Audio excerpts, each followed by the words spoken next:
Good morning, good evening, and good afternoon, and welcome to Saturday, September 10th. If you can believe that.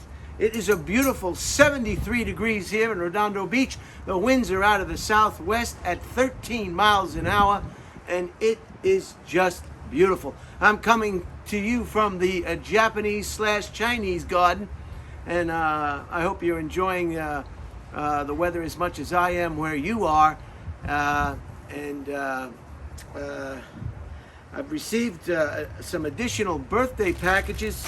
I'll get to that in a second. Before I do that, I want to get to some of the items of interest that just jumped out at me. And in 1955, Gunsmoke premiered for the first time. And when it ended in 1975, it was the longest running Western in television history. The longest running Western. I remember my neighbor, Larry, who used to live right next door, God rest his soul. He's passed on to the big mobile home park in the sky. Larry was taken to a facility with other citizens of his age group. And I remember going to visit him, and what was playing on the television was Gunsmoke. Gunsmoke is a favorite of senior citizens. I don't know if it's worldwide, but it's certainly a popular show today as it was when it first aired in 1957. Gunsmoke. In 1993, the XFiles premiered. In 1993, the X-Files, and this was a cult classic. This was a show that was loved by many, many, many, many people who were interested in extraterrestrial activity in the sky, in the clouds, in the moon, in the planets, lurking behind corners, unexplainable behavior, activities, sounds, sights, you name it. This was a popular show. It starred David DeCarverfree and Gillian Anderson, and it was a very popular show. I had a gentleman I used to work with that was a big fan. He used to come to work talking about X-Files, and he couldn't wait for the next episode. As far as extraterrestrial activity, I'm not too sold. I know there's something could be out there. I'm not saying there's nothing out there, but it seems very peculiar to this gentleman that UFOs only come out at night, and they only come out in rural areas to rural people, one at a time. Of all the people on the planet, and all the gatherings in Mecca during Ramadan, the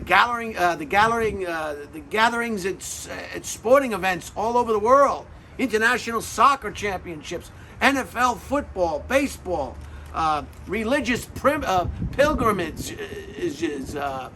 India is full of massive gatherings of many different religious kinds. How come UFOs or extraterrestrials never appear to a lot of people all at the same time?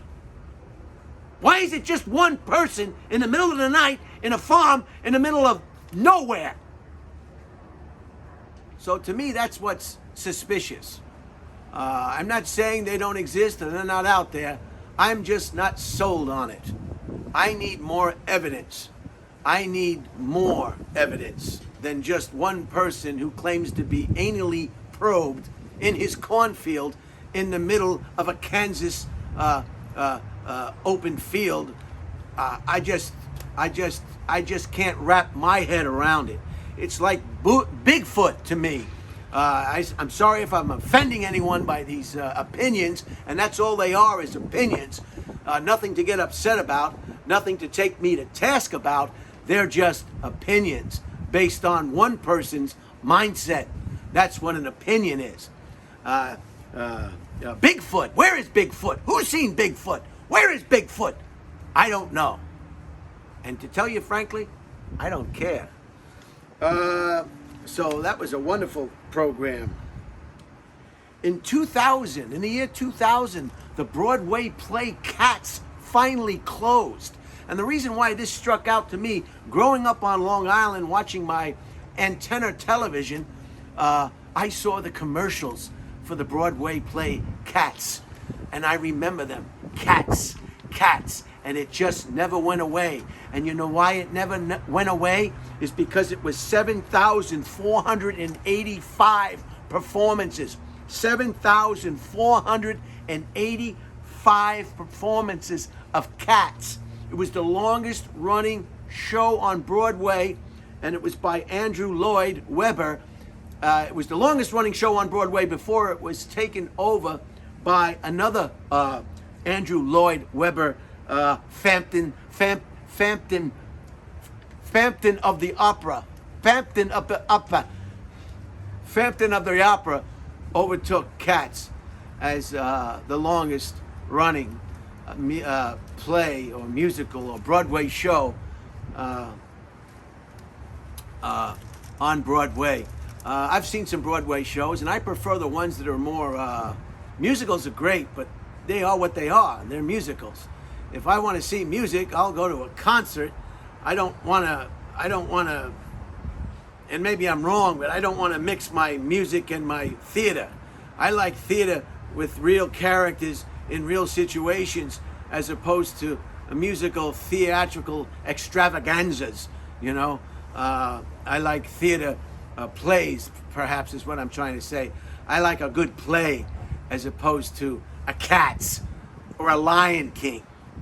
Although I saw a play about hats that was pretty good. That had a lot of music, a lot of singing. So maybe I don't know what I'm talking about.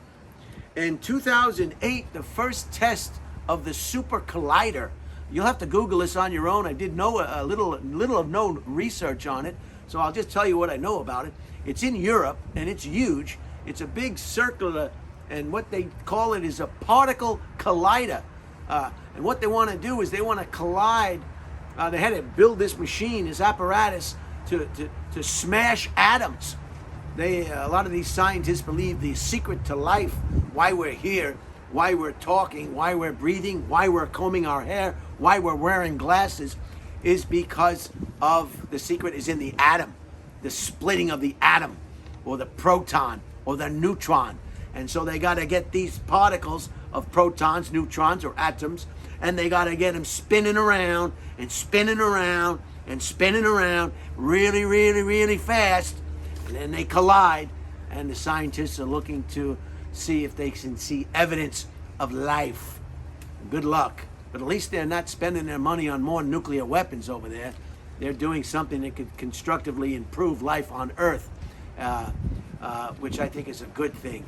Imagine the money that we would have on the planet if all the powers that be spent all that money that they spend on Raytheon and Northrop Grumman and Boeing and McDonnell Douglas and you name it, and all these smaller corporations that we don't know about. If they spent all that money on how to preserve life instead of take life, inventing ways to eliminate and destroy as opposed to enlighten and preserve, what a world it would be. But that's not the world we live in. This is the warring planet, and you must believe it, because I think it's true. This is, unfortunately, the warring planet. The warring planet. I will get you. You will pay. You will pay, and we will not forget. We will not forget. All right. Anyway, so those are the things that just jumped out at me. I may or may not recap. I'm afraid of getting too excited. Today I received 2 more packages from Amazon. I'm going to open these packages. I don't believe these are suspicious packages anyway. I have my fire extinguisher just in case, but I'm going to go out on a limb here and open these packages. And the reason I'm doing that today is because I did receive a notification from a gentleman named John in Ontario, Canada. Where is my scissors? And I knew these packages were on the way because I received a notification. The notification was verified in my a database in my phone, in my contact list, in my phone. It's been verified. So I can safely think that I don't have to take the precautions that I usually take when opening packages. So, and you'll have to make that decision yourself with your own packages, what you can take a chance with and what you can't take a chance with. I'm taking a chance with. So what do I got? I've got a beautiful pair of Hager clothing, 44 waist by 32 length, cool performance 18, no iron, comfort waist, Hager clothing. Thank you, John. A pair of pants. I don't particularly feel comfortable in jeans. I like a loose fitting garment. Jeans are just too restrictive for me. That's why I like, I think they call them slacks. Let's open the other one. Thank you, John. I'm very excited that that package, in fact, did not blow up in my face. I'm going to open the other package now. Now, you've got to be very careful when you open packages that may have clothing. Be careful with your scissor, your knife, or your blade of any kind. You don't want to damage the clothing that may be inside the package with a sharp instrument to open that package. So I just made a little cut with the scissor, and I'm doing the rest by hand.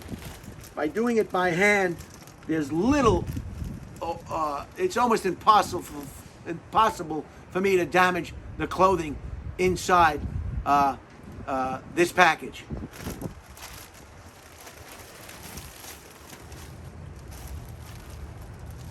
Holy cow. Another pair of pants. Classic fit. Hagar. Clothing. Cool 18 performance. No iron. Comfort waist. Classic fit. Wow. 44 waist by 32 long. The length is kind of important. That's important. But the waist, I like to swim in my pants, as you probably noticed from these former presentations. And these pants can always be taken in. Sometimes they can't be taken out. So keep that in mind when you order garments. A beautiful pair of pants. Wow. Well, I think I'm going to be wearing one of these pants tonight at the club. No doubt about it. Everybody likes new clothing. So thank you, John, for that. I also want to remind everybody that Dead Air LA is up and running on this channel, the channel that you're watching right now. It was put up late last night, I believe, and it is number 3 with Danish and O'Neill, Beach Cops, and of course my colleague, friend, and confidant, Ben Wilson. I hope you can check that out if you can, if you have the time, to make the time to see what you can see, given the time that you have to see. So that's it. I've got 2 safe packages. Thank you, John, from Ontario, Canada, for my gifts. Let me recap quickly and quietly, or maybe not quietly. 1955 Gunsmoke was the longest running Western in television history. It started in 1955 and ended in 1975. You do the math. 1993, the X-Files premiered on television, on Fox, I believe. It was a terribly exciting and popular cult television series, and it starred David Defacci and Gillian Anderson, and it was wonderful. In 2000, Cats closed, believe it or not, after 7,485 performances. The Broadway show musical Cats closed, and holy cow, it was the longest running Broadway show in history until it was taken over by the same producer, Andrew Lloyd Webber, the Phantom of the Opera. The Phantom of the Opera. Oh, that was popular. There's some things they just can't get enough. Some franchises, they just never go away. And Phantom of the Opera is one of those franchises that will live like A Star is Born. They'll make A Star is Born in the year 400. You know, they're just never going to go away. Like the Lion King. Don't get me started on the Lion King. The Lion King is going to haunt us until the day we pass. And in 2008, the first test of the particle collider in Europe. This was a European consortium, and they all chipped in for this scientific project to find out the mixture of life, the meaning of life, the atoms, the protons, the croutons. Exciting. So Google that and you'll get some very fascinating, just take a look at this machine. It's unbelievable. You'll have to see it for yourself. Thanks. Have a great weekend. Tomorrow is September 11th. Enjoy the rest of the weekend. Stay safe, stay happy, and stay healthy. Coming around. 12 miles an hour winds. I had to weigh down the tripod with some bonsai soil just to make sure it didn't blow away. Big engine.